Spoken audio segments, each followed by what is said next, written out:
कहाँ है? चालू। Good evening. पहले एक करेक्शन कर लीजिएगा, आरबीआई का जो फाइनेंशियल ईयर है वो 1 अप्रैल हो गया है 2021 में। वित्तीय वर्ष जो जुलाई लिखा है ना, वो कल किसी ने इंफॉर्मेशन दी तो फिर मैंने आरबीआई की साइट पर जाकर देखा तो 2021 में ये डेटा चेंज हुआ है। ठीक है, क्या है? 1 अप्रैल से 31 आरबीआई का वित्तीय वर्ष लिखा है ना, जुलाई से जून। इन्होंने जुलाई से आकर 2021 में स्टॉप किया उसको मार्च तक, और मार्च से नया फाइनेंशियल ईयर फिर स्टार्ट किया था। तो वो फाइनेंशियल ईयर पूरा नहीं है। ठीक है, आरबीआई में देखिए, आरबीआई की साइट पर जो आरबीआई है ना, बैंक में देखो, बैंक में लास्ट में लिखाए थे आरबीआई, तो वित्तीय वर्ष लिखा है ना जुलाई, उसको 1 अप्रैल कर लेना। 2021 में चेंज हो गया ये।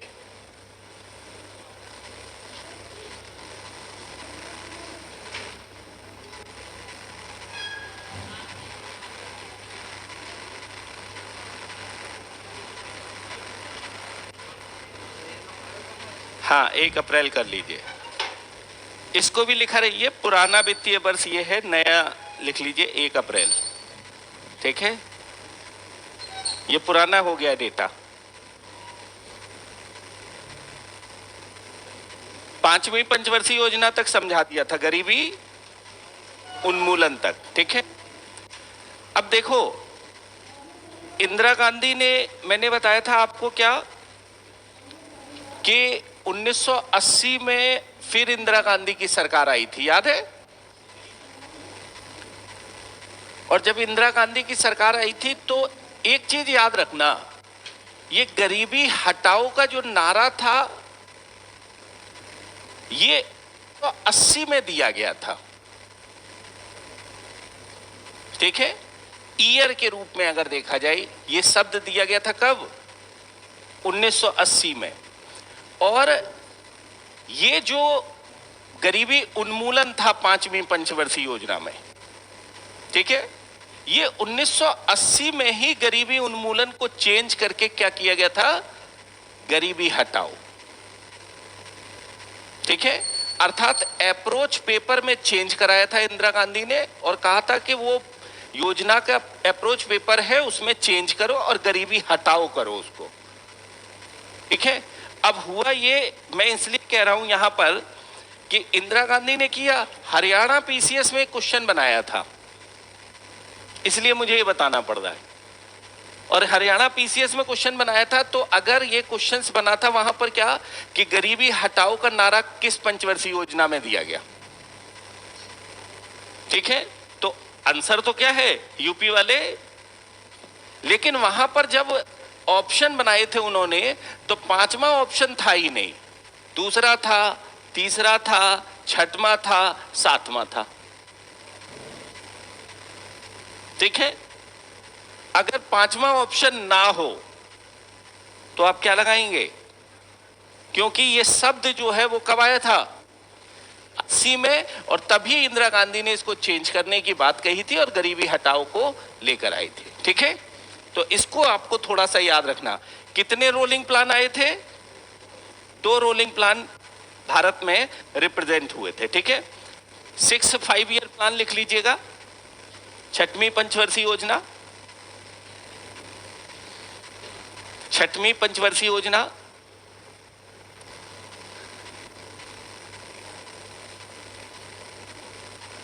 रोजगार के विकास की बात है। 6वीं पंचवर्षीय योजना रोजगार पर बल देने की बात है। 1980 से 85 के बीच, 1980 से 85 के बीच कृषि उद्योग और रोजगार का सृजन, कृषि उद्योग और रोजगार का सृजन, कृषि उद्योग और रोजगार का सृजन, इस पर फोकस था। लक्ष्य कितना है? 5.2 और वृद्धि प्राप्त की थी 5.5 की।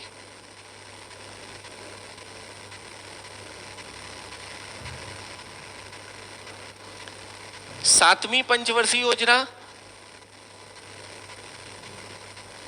ठीक है, 1985 से 90 आधुनिकीकरण पर बल दिया गया था। इसमें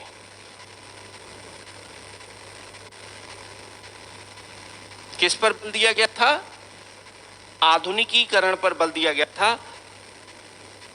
और सातवीं योजना में ऊर्जा सुरक्षा और खाद्य सुरक्षा दोनों की बात की गई थी। आधुनिकीकरण पर बल था, ऊर्जा सुरक्षा और खाद्य सुरक्षा दो पर बात की गई थी, याद रखेंगे इसको, ठीक है। और एक चीज याद रखेंगे, और इसमें क्या क्या अन्य बिंदु में आता है। अन्य बिंदु में 1986 में स्पीड पोस्ट की स्थापना हुई थी। 1986 स्पीड पोस्ट, पोस्ट ऑफिस का, ठीक है। और 1988 सेबी की स्थापना हुई थी। सेबी की स्थापना हुई थी 1988। स्पीड पोस्ट कब आया?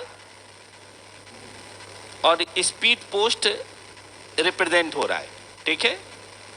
सातवीं पंचवर्षीय योजना राजीव गांधी है, आधुनिकीकरण पर बल दे रहे हैं। 5% लक्ष्य था और 6% अचीवमेंट हुआ था, ठीक है। अब देखो, आठवीं पंचवर्षीय योजना के बाद में हो गया ना, सातवीं पंचवर्षीय योजना के बाद में, ठीक है, 7th प्लान के पश्चात भारत में वित्तीय स्थिति, वित्तीय संकट पैदा हो गया था।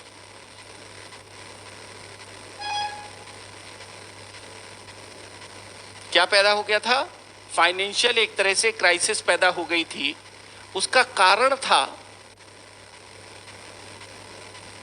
ठीक है, कारण था एक तो तेल की कीमत अंतर्राष्ट्रीय स्तर पर बढ़ गई थी।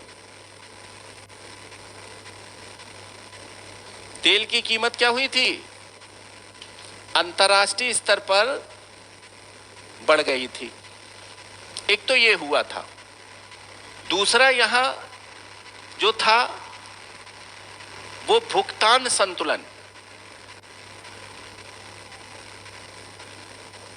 असंतुलन में आ गया था।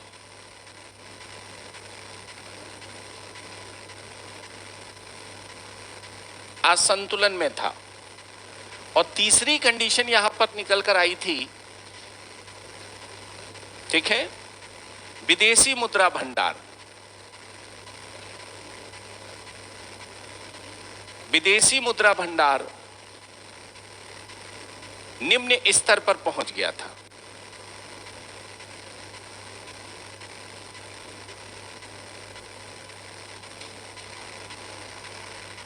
विदेशी मुद्रा भंडार क्या था? बहुत निम्न स्तर पर था इस समय। नतीजा ये हुआ 1991 ईस्वी में भारत में आर्थिक सुधार हुए थे। भारत में क्या हुआ था? आर्थिक सुधार हुए थे, ठीक है। प्रधानमंत्री थे उस समय नरसिम्हा राव,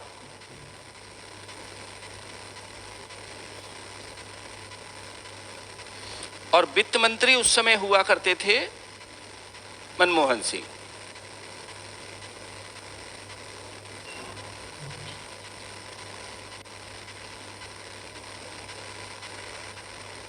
और जो आर्थिक सुधार हुए, उन सुधारों में 3 सुधार बहुत महत्वपूर्ण थे।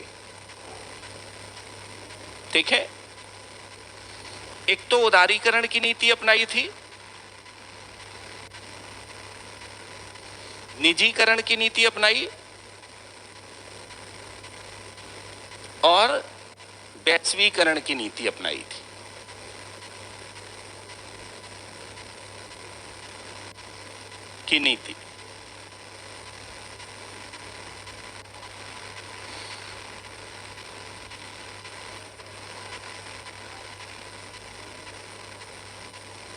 ग्लोबलाइजेशन,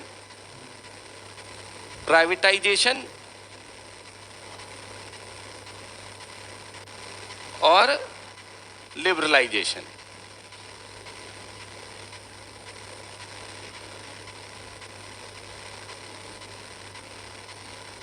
ठीक है,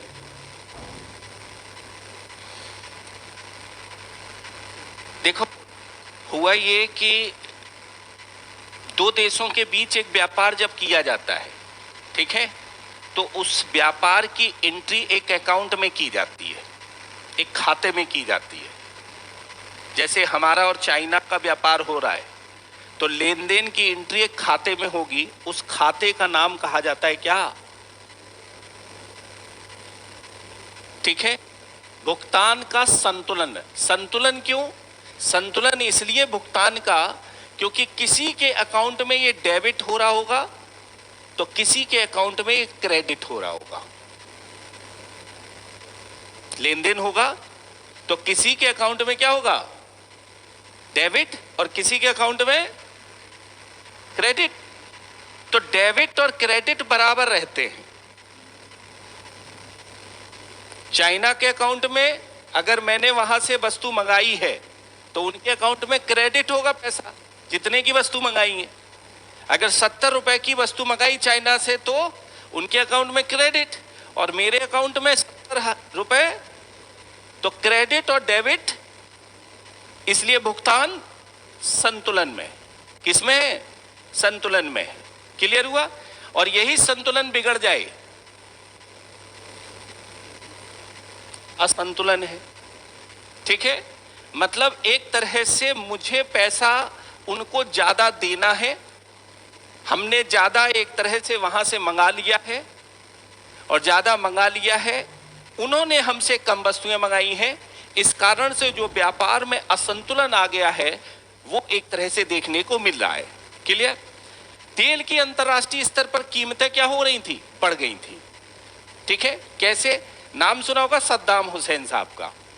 सद्दाम हुसैन साहब ने कुवैत पर कब्जा कर लिया और कुवैत पर जब कब्जा कर लिया तो ये बताया क्या कि कुवैत कभी मेरा हिस्सा हुआ करता था, कुवैत कभी मेरा एक हिस्सा हुआ करता था। इस तरह की बात कही किसने? सद्दाम हुसैन साहब ने।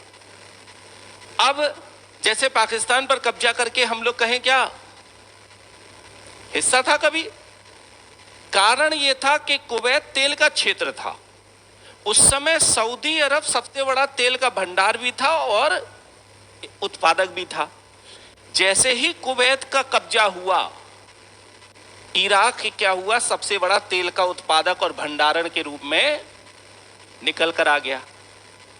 यह बात अमेरिका को अच्छी नहीं लग रही थी क्योंकि अमेरिका के पास में तेल के भंडार ज्यादा हैं और वो तेल की कीमतों को घटाने और बढ़ाने का काम करता है। नतीजा, सद्दाम हुसैन ने कुवैत पर जब कब्जा किया तो कुवैत जाकर रोया अमेरिका से। अमेरिका ने डांट लगाई कि छोड़ो ये तेल के कुएं, आप किसी देश पर कब्जा कैसे कर सकते हो, नहीं तो हम तुम्हारे ऊपर मिसाइल डाल देंगे। जैसे ही मिसाइल डालने की बात हुई तो ना मेरा तेल के कुएं में आग लगा दी। अब जब तेल के कुएं में आग लगेगी तो हर देश